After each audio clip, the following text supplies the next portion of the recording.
Okay. Baruch Hashem. Baruch Hashem. Thank God. I think we're online, Rabbi. It's always this weird moment at the beginning, but Shalom Aleichem. Hello, family and friends, strangers and passersby. Welcome to today's episode of a rabbi and a scholar of queer Jewish studies history walk into a Zoom. I am humbled to be here with my teacher and colleague, Rabbi Mike Moskowitz. It's always hard how to like frame these Zoom conversations because like a person is obviously so much more than just whatever their title and says. But I feel like with you,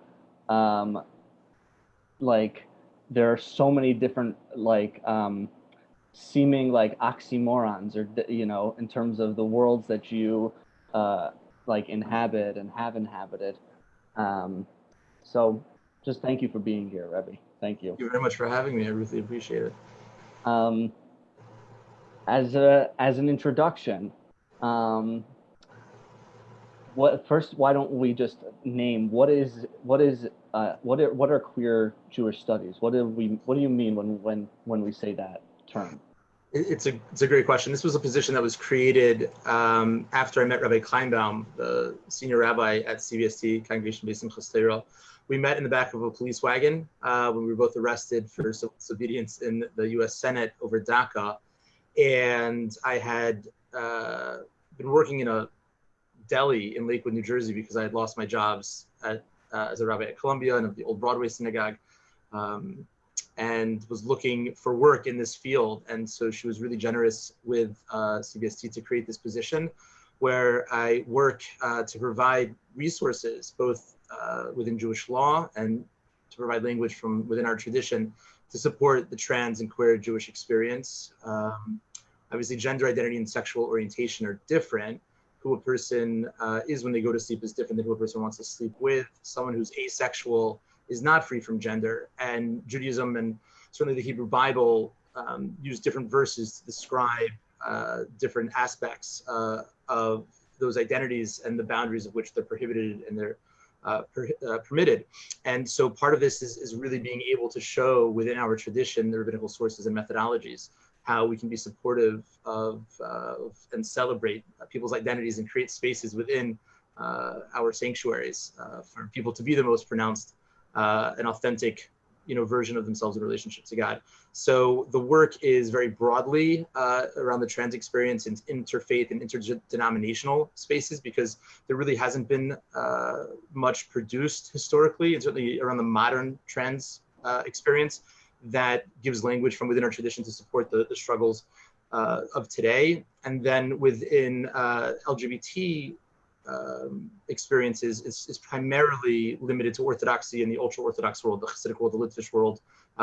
Just as we were getting ready, I got a call from somebody in Florida who's in the Haredi world. His brother transitioned, left Yiddishkeit, is now recognizing that that there's a huge void and wants to know how to kind of reintegrate into the Haredi world, or at least into the frum world with that gender identity. So that's a lot of the work. I can't imagine there are many chevra from the Litvish Hasidish, like Lakewood Velt, who are working in the types of professional settings where you are right now. Is that correct? That's correct. Yeah, in fact, it's some of the criticism I get is how can I be part of an organization that is not Orthodox? It gives some sort of approbation to a movement that's not my own. So CBST is non-denominational. They have on the clergy team rabbis from many different denominations. And in fact, I was a member of the RCA, the Rabbinical Council of America, and they asked me to resign when I took this position. And I did, but we don't serve movements, we serve God. And if we see people as children of God, the role of some sort of allegiance or affiliation with an institution is so far removed from the basic human dignity that each person is entitled to. You don't need a membership card to be a human in that way. It's kind of just part of being. So as the world, as you know, moves away from some of those institutions and those movements and becomes much more about community, I think those claims are much less relevant. And certainly, we're meant to answer people and not even questions. And so when a person is struggling and a person needs help in their relationship with God, we have a responsibility to be there. So this is where, a lot of the Jews are. There's certainly rabbis in the Orthodox and the ultra-Orthodox worlds who are dealing with these questions very privately, because generally in that world, questions around these types of identities are not spoken about publicly, which is part of the problem, is that often only after a person gets married in a heteronormative marriage, they realize that they're gay. And had people spoken about it earlier, then perhaps they would have been able to save a lot of people a lot of heartache. I think it's kind of the lowest hanging fruit in terms of systemic changing and really speaking about the rabbinic malpractice of asking people, especially boys who do know that they're gay, to marry women.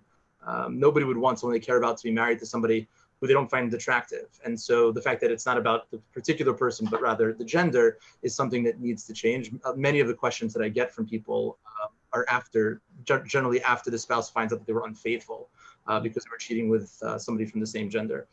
So there's a lot of work to be done. And privately, many rabbis are very much kind of advancing the cause. And yesterday I received a phone call from somebody who's married to a woman of trans experience. And he told me that his Orthodox rabbi is very supportive, but not supportive enough that they're willing to say something publicly. And I think that's kind of where we're holding in terms of the change, that a lot of people recognize how ridiculous the previous posture of homophobia and transphobia is when it deals with people who are able, it's very easy to hate somebody you've never met. And I think that's a lot of the prejudice that exists, is they've just never been exposed. But now I think most people know somebody, perhaps even in their own family, who's part of the LGBT community. And so I think people privately are shifting, but that dominant culture still has a lot of work to be done.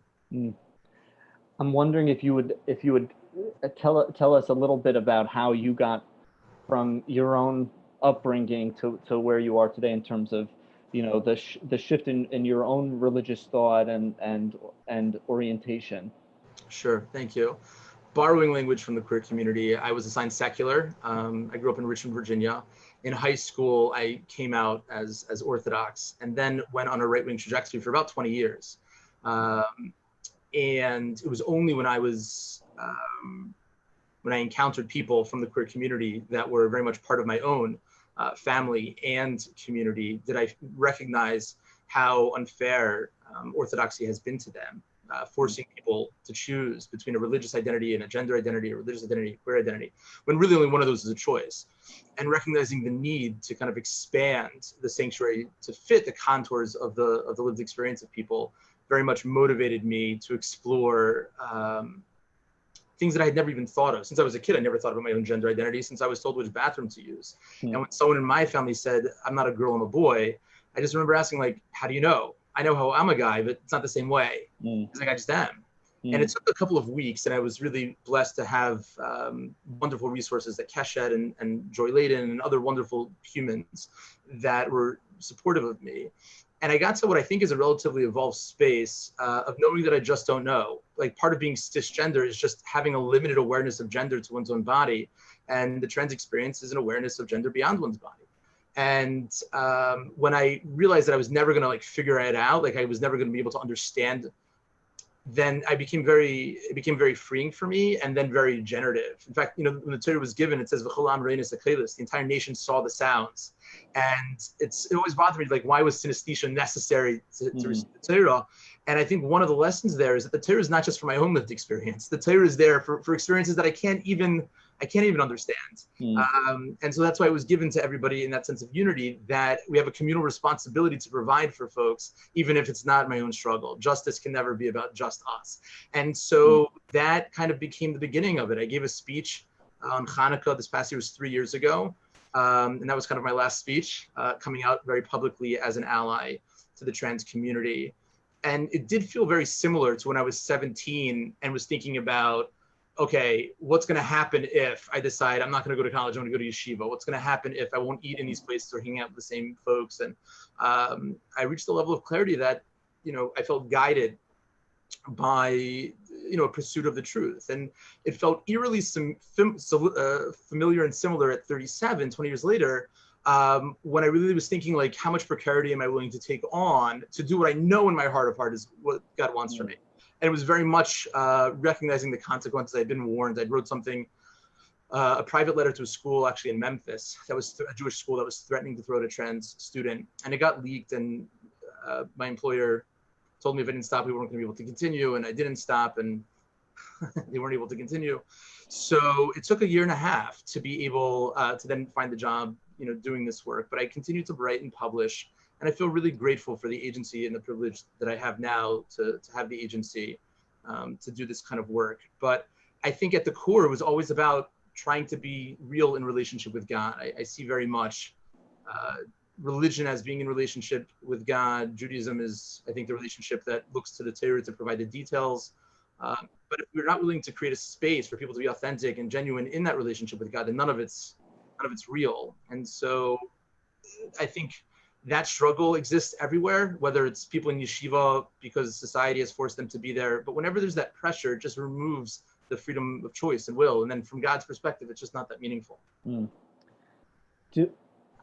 I'm so struck by the way that you talk about these past life events, whether it's writing this letter or the speech that you get. I'm wondering, like, were you aware, like in the moment, that they would have these ripple repercussions to your own professional career or communal standing or the like, or did it feel like this moment to to sort of feeling called to do what you felt, Sure.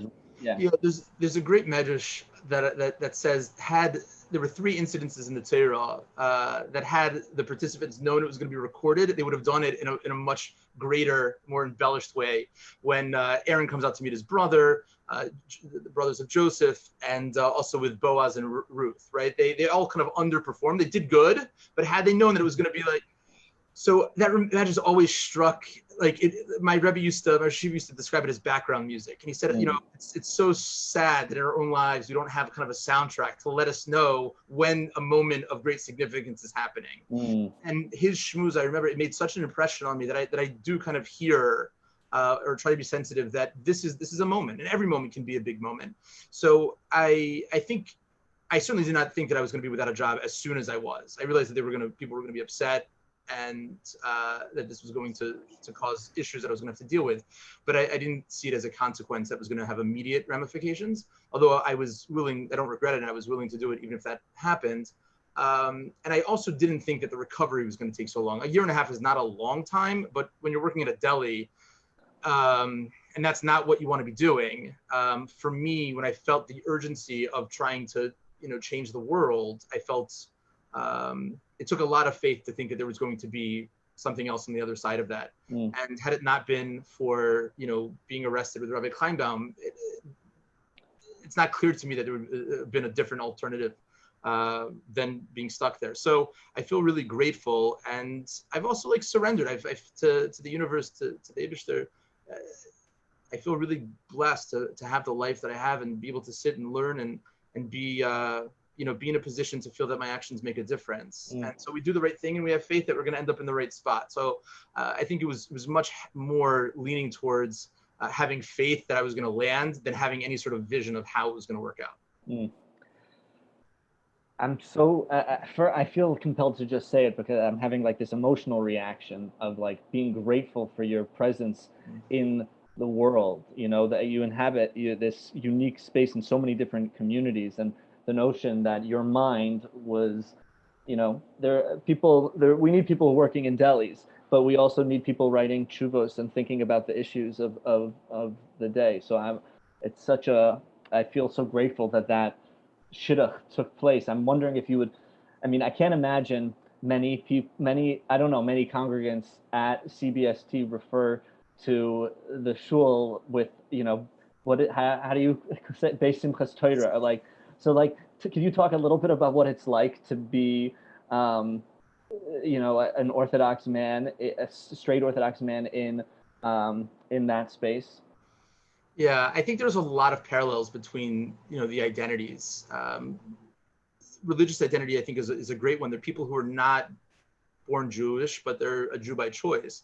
And our tradition, the Zohar points out that a convert isn't in Hebrew described as a non-Jew who became Jewish, but the Gershon is Gayer, the convert who converted. That there's kind of this awareness that their soul was by Sinai, and then it took some time for things to align. I think so too for people who were assigned male and came to a realization that no, I'm actually genderqueer, I'm female. That for some people it's an experience of going from one gender to another, and for others it's an awareness that they were never that gender.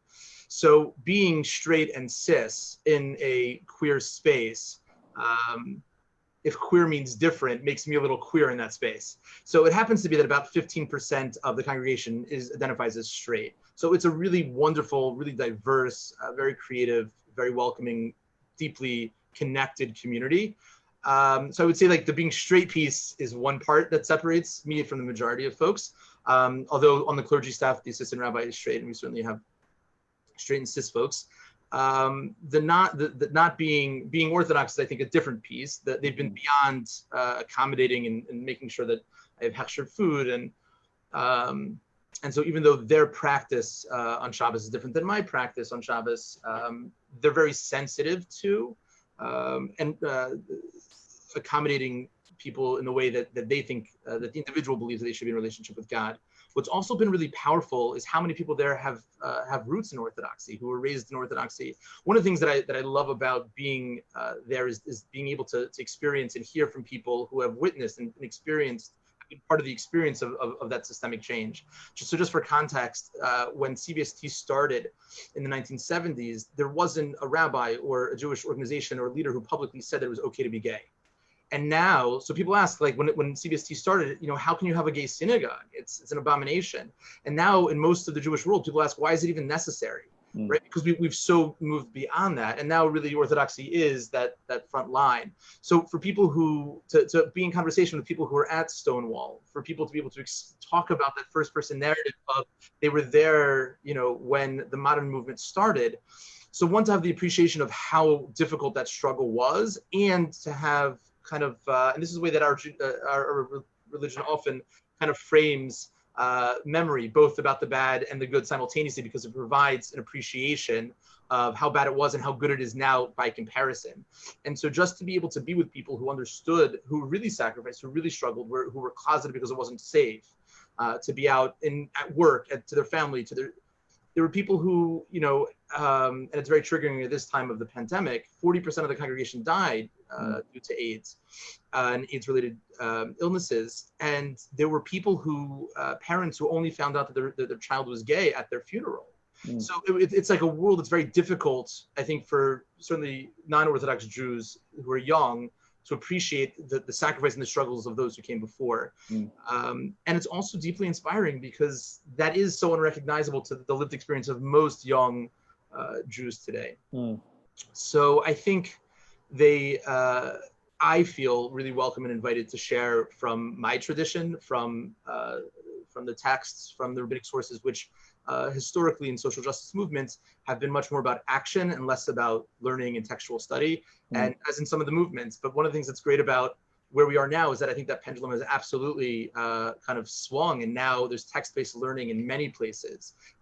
Growing up, I remember the Reform movement had an allergy to a lot of the ritual, and you weren't allowed to wear certain kind of religious items. And now you have all sorts of wonderful people kind of reclaiming, just like some of the words, like the word queer has been reclaimed, mikvah has been reclaimed, there's queer mikvah, there's queer talmud, there's all sorts of things that, and this is emblematic of the Jewish world. We come from a broken home because God doesn't have a house anymore, and we all took parts. We took, some took Tikkun Olam, some took Limunat Torah, different parts of Klal Yisrael took different parts, and then we're all broken because we're all missing it.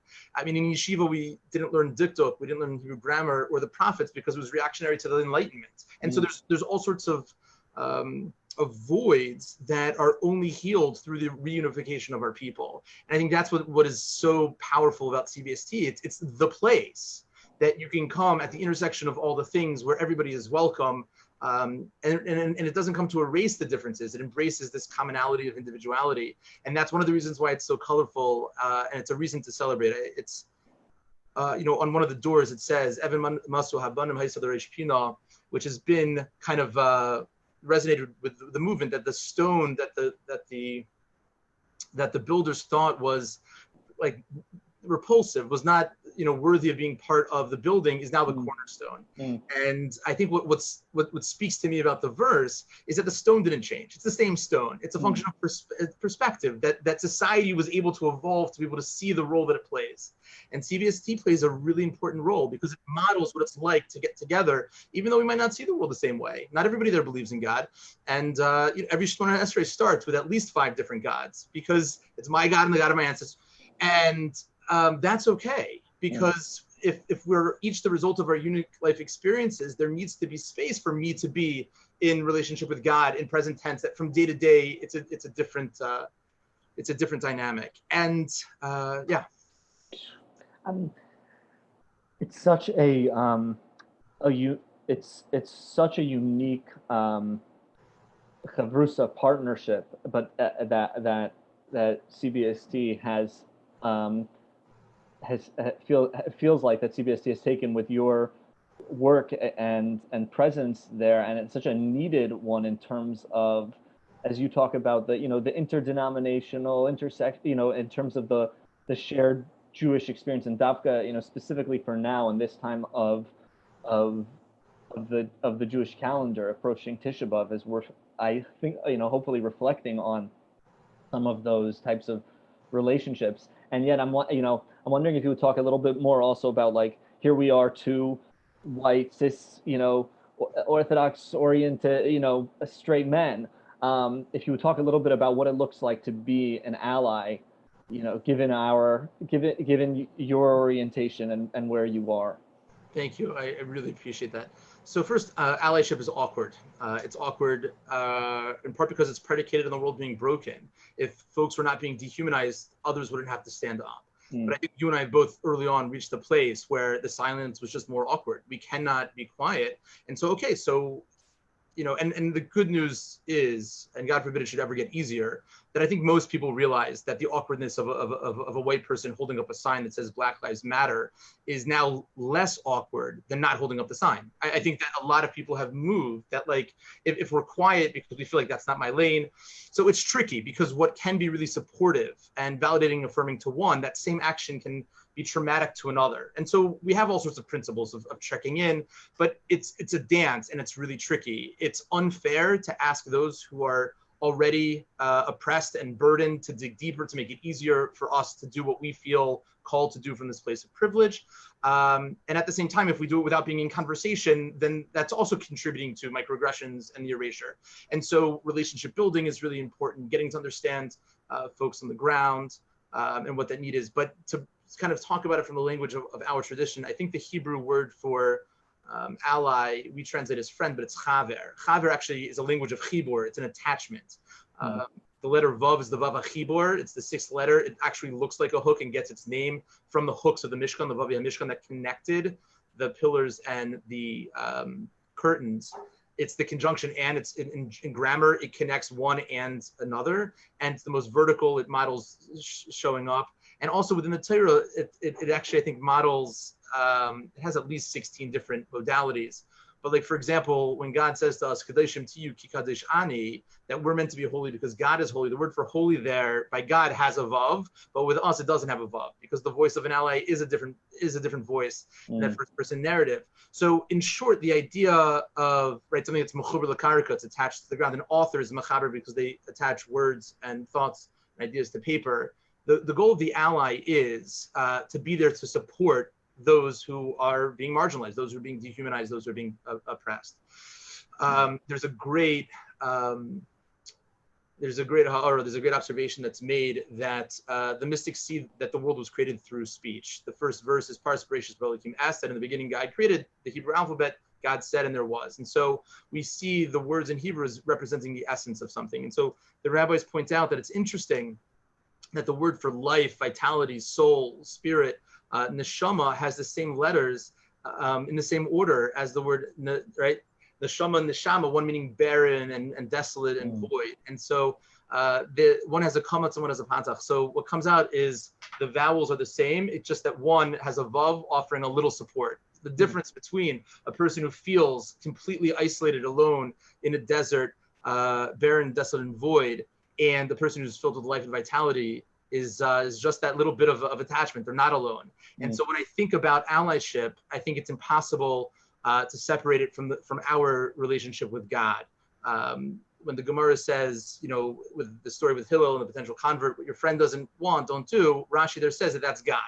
That what we often, I think, relegate and minimize to the human experience, I think actually has its source in the divine. For example, in the Genesis narrative, the emptiness and void, the Medrash says at the very beginning, was God's loneliness. It's not good for us to be alone because we're created in the image of God. It's not good for God to be alone because God's a giver. God also has the need to be seen and understood for who God is. If we think about the divine revelation as God's coming out speech, right, we can relate to God now being forced back into the closet. God is very much hidden and concealed because we created a space that was unsafe for God.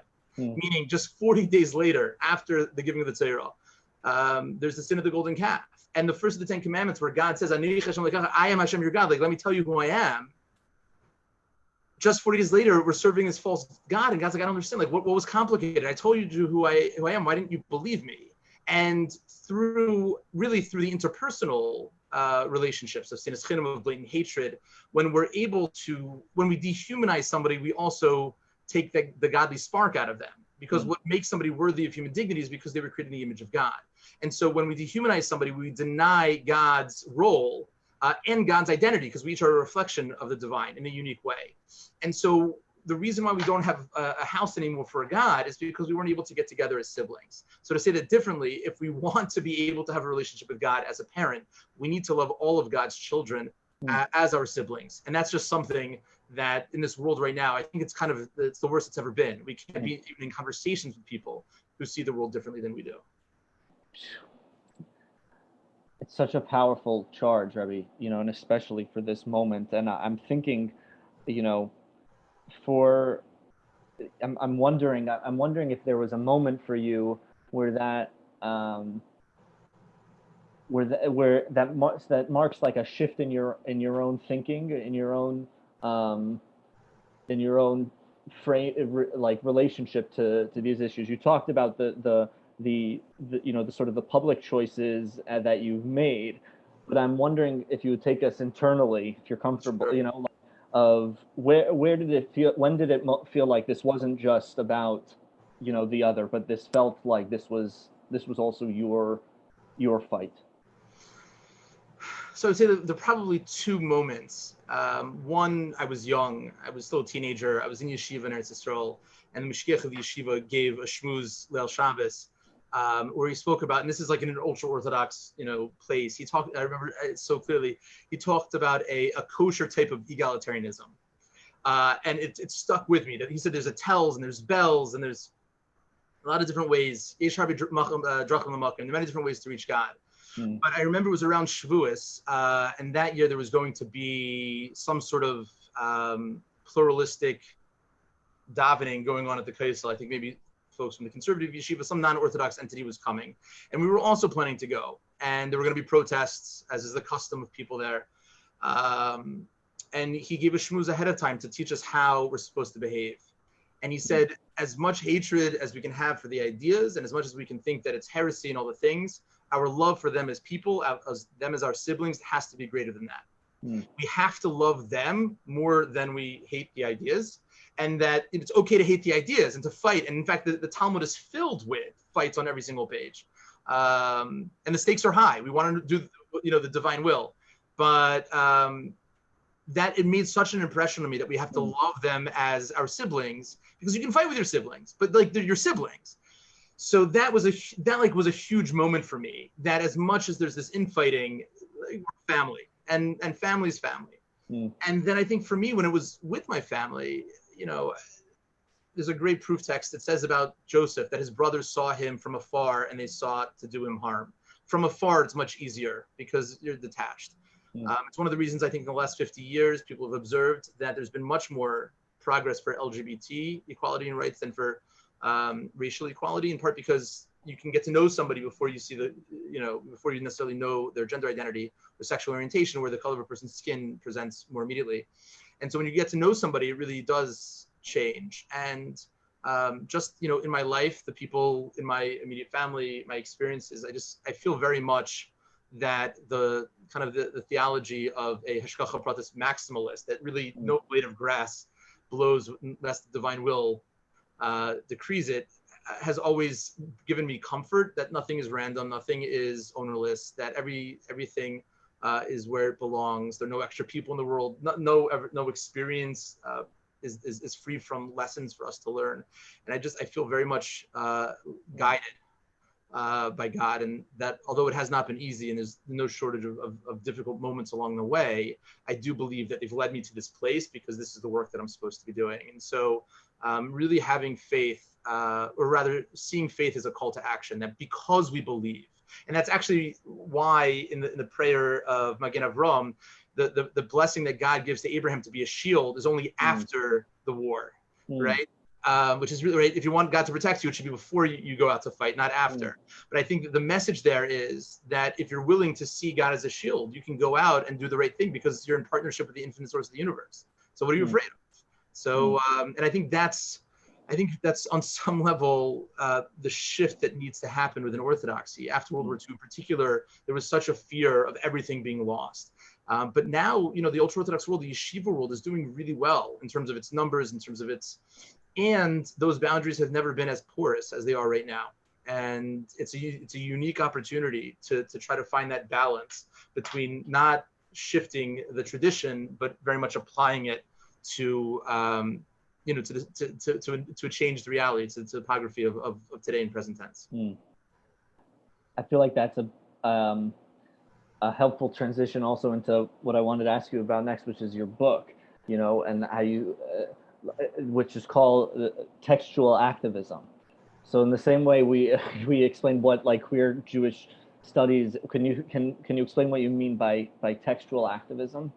Sure. So as somebody who identifies as some version of a fundamentalist, meaning I deeply believe that God gave the Torah to Moses on Mount Sinai. It's eternal. It's infinite. It speaks to every generation, and every conversation of Torah happened there, including this one. So part of what that means for me is that God had a conversation with Moses on Mount Sinai about LGBT rights, about trans equality. And so less about inventing and creating, it's more for us about uncovering, discovering. What does the Torah say about putting children in cages? You don't need a pasuk for that, right? You don't need God to say that that's bad, but it's still happening. So when the Talmud says early on in Brachos, when the Gemara asks, now that God's house has been destroyed and God doesn't have an address, where do we find God? The Gemara answers in the Arba Amas of Halacha, in the 4 cubits of Jewish law. So the simple interpretation, I think, is, you want to be able to relate to God. Jewish law tells you how to conduct yourself. But Halacha is a language of hiluch. It's a progress. It's the 4 steps which are coming in front of us. So we meet God in the application of the divine at the intersection of the lived experience. So now when we're having questions around somebody who's transitioned, let's say male to female, did not have bottom surgery, is not circumcised, right? So is that body part specific or is that gender specific? Or a man of trans experience who gives birth, is that an affront to matrilineal descent?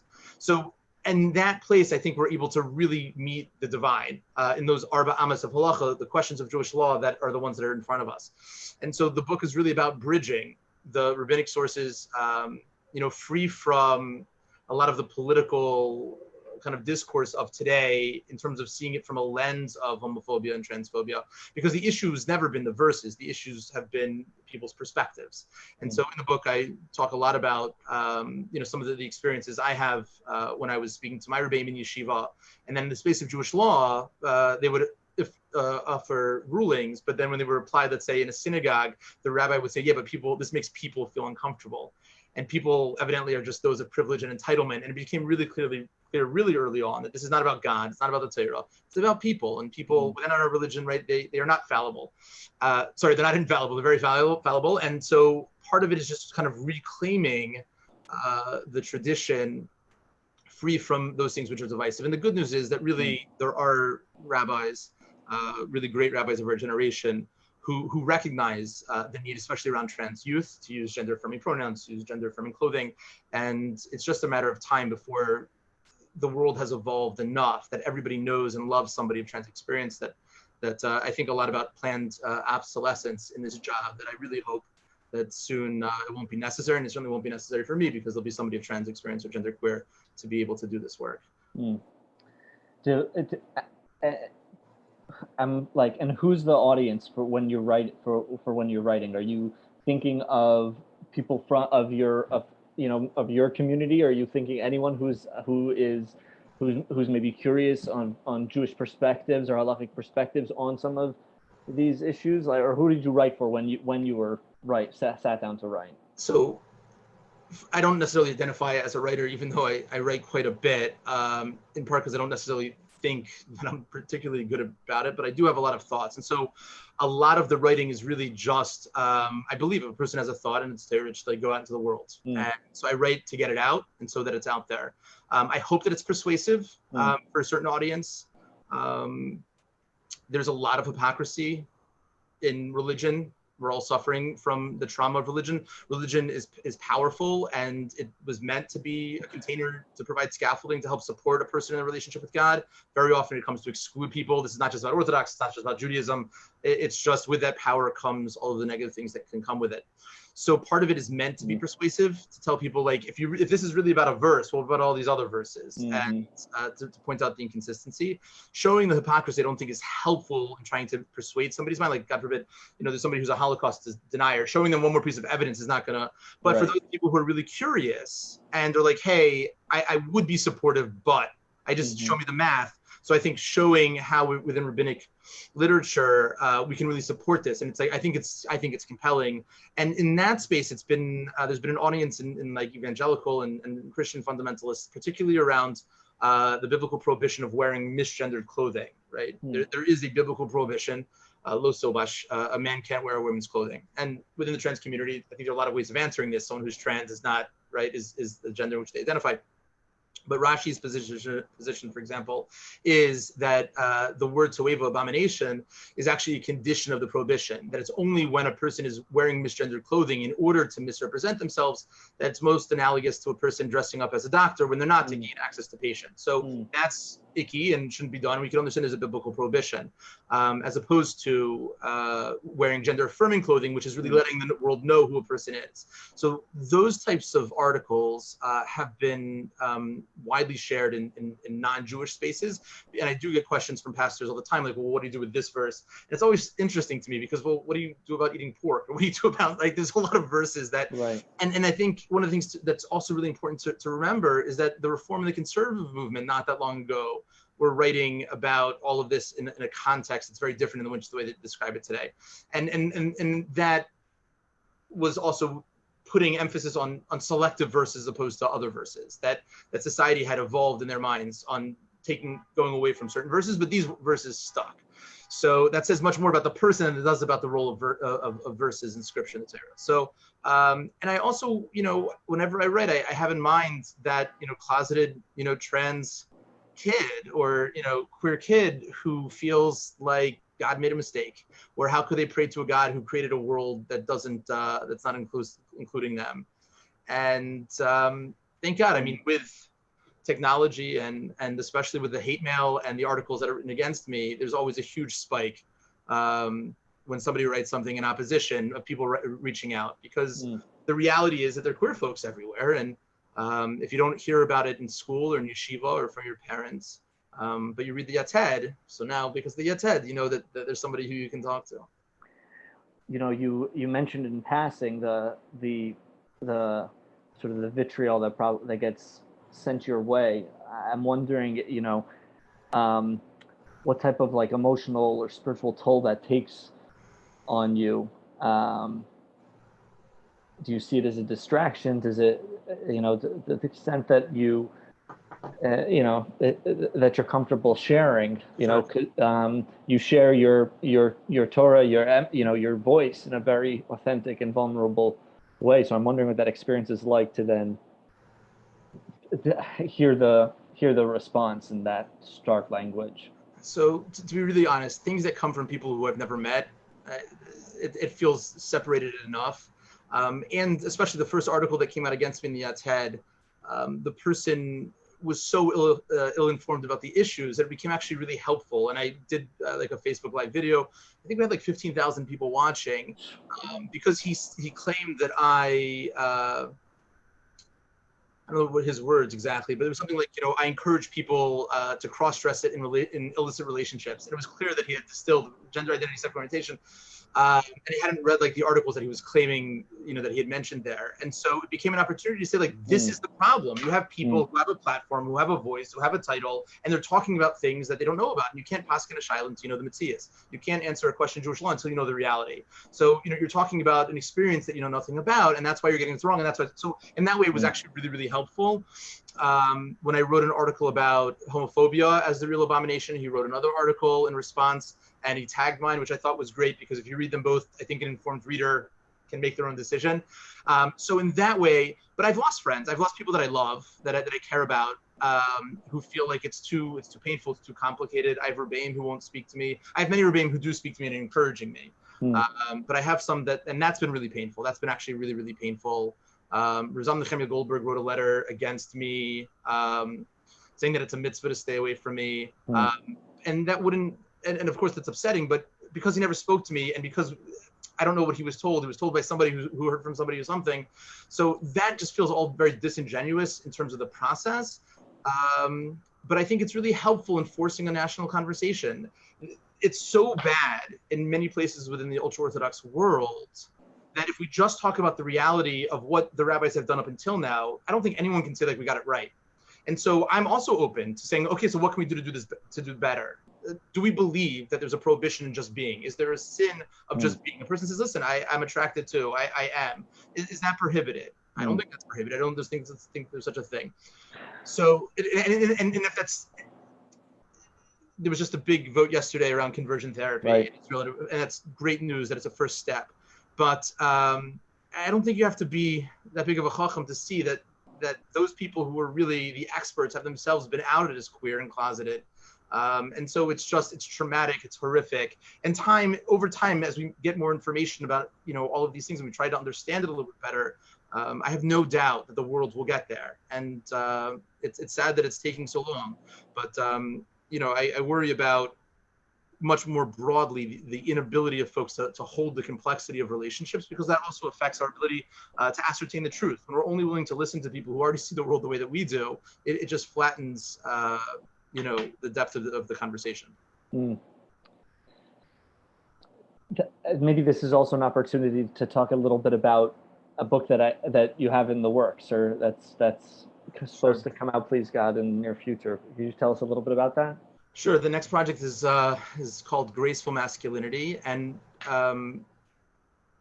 there's like this meta question about where gender lies. We're created in the image of God who doesn't have an image, but God certainly has gendered attributes within our tradition. I think a lot about gender existing on a soul level, and we all have unique blends of all the things. And for some people, they're just further on one end of the spectrum of others. For others, it's more fluid. It's an awareness of things on a soul level, not dissimilar to a Jewish identity of converts who can often feel an awareness of a religious identity on a soul level. And we have within our contemporary society no shortage of negative words for toxic masculinity and mansplaining and manspreading. But if God has these attributes, and clearly within the rabbinic tradition, there's a place for these attributes. One of the things that's tricky is in trying to identify what is the social construction of gender and what is kind of essential. It's much easier to, 70 cents on the dollar, we can understand like what's not real about gender in terms of, pay inequality. But it is harder and almost like elusive to understand, okay, but what's really masculine? What's really feminine? And so this is about trying to show within our tradition that there are attributes that everybody can have and probably does have to some degree, and like appropriate ways within our tradition to be able to be as part in a society that provides a more equitable coexistence.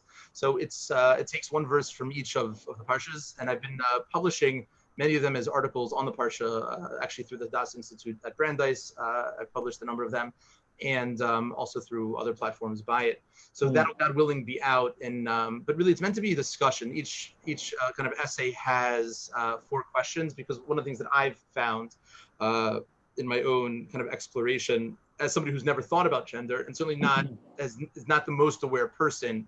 For those who know me, I think everyone would acknowledge that I'm not the most aware person. So part of the kind of the experiment or the exercise is trying to be in conversation to get feedback, to understand how people actually land, because there's often space between the intention and the impact, and being able to bring more awareness, to try to speak about it, to destigmatize it, to make it part of so much of our relationship. To say that differently, every ben adam lechavera is also ben adam l'malka, and the way in which we interacted with people is also part of our interaction with God. And when we do that in a problematic way, so then it becomes what separates ben adam lechavera. It actually is the mechitza that separates us between each other. So if we want to be able to be unified and have solidarity, we need to be able to coexist. And part of that is recognizing that there's a better way to do most of the things that we do. So it's an integration of Musar, a little Kabbalah from the theoretical camp, and kind of Al Derech Havayda, and what can we work on, this week to be able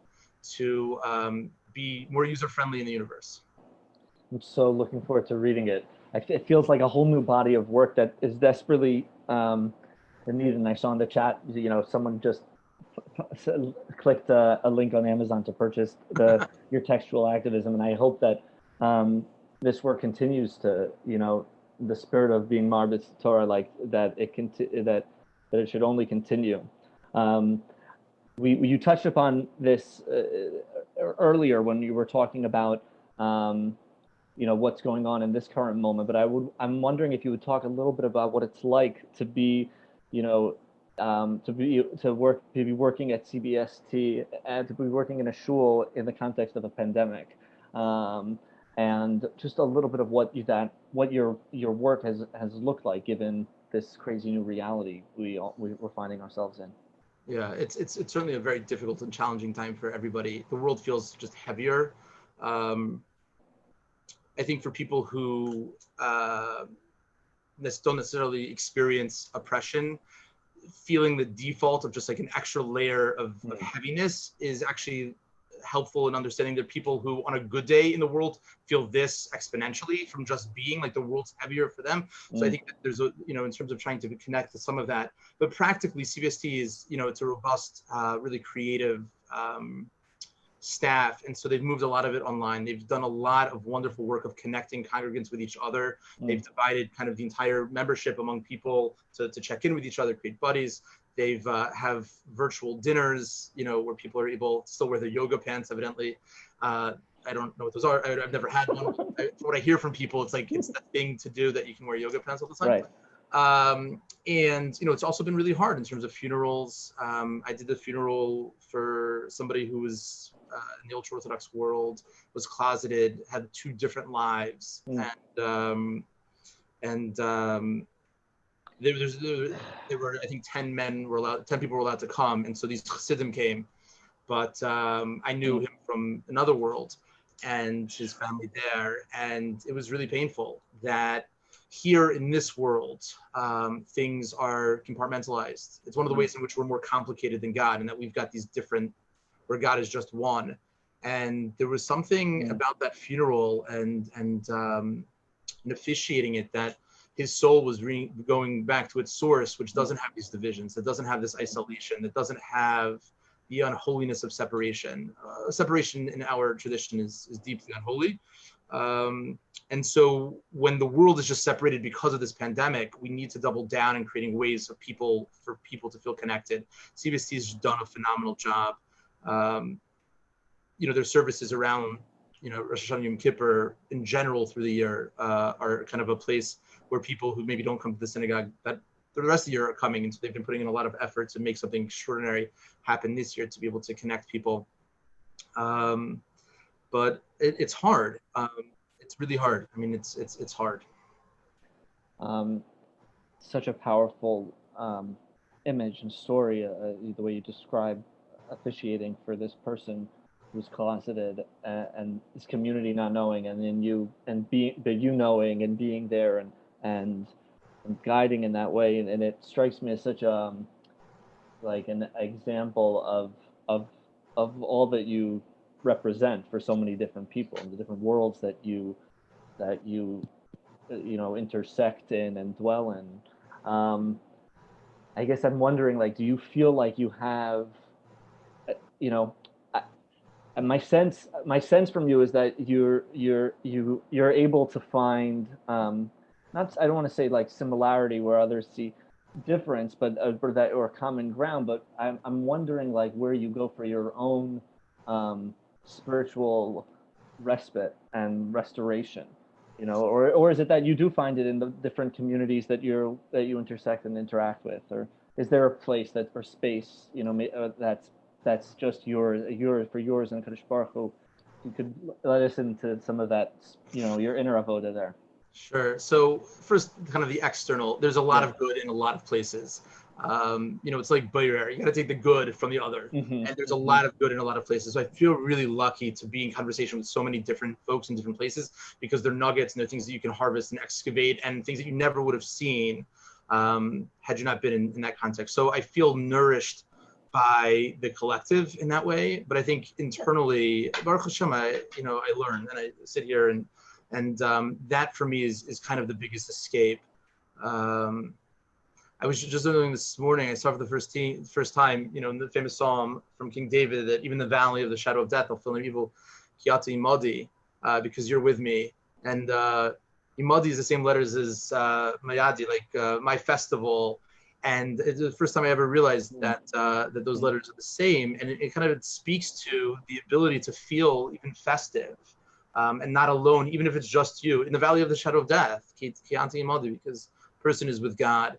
And I have such gratitude for my Rabbi. One Rosh Hashiva in particular, he's finished Shas over 100 times, but his contribution was really that that there was this constant awareness of being in relationship with God, that God is everywhere all the time. I think it's the greatest comfort that certainly I want my kids to have, and I think it's the greatest comfort that a person can have, is to know that they're never alone. It's what we offer to the mourner, Hamakom, the omnipresent God is with the soul. God was there at the moment, because no place is free from God.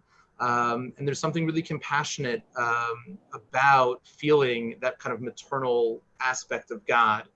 So my God has very much shifted from a more wrathful, masculine, do this or burn type God early on to a much more compassionate, nurturing, even feminine, dominant God.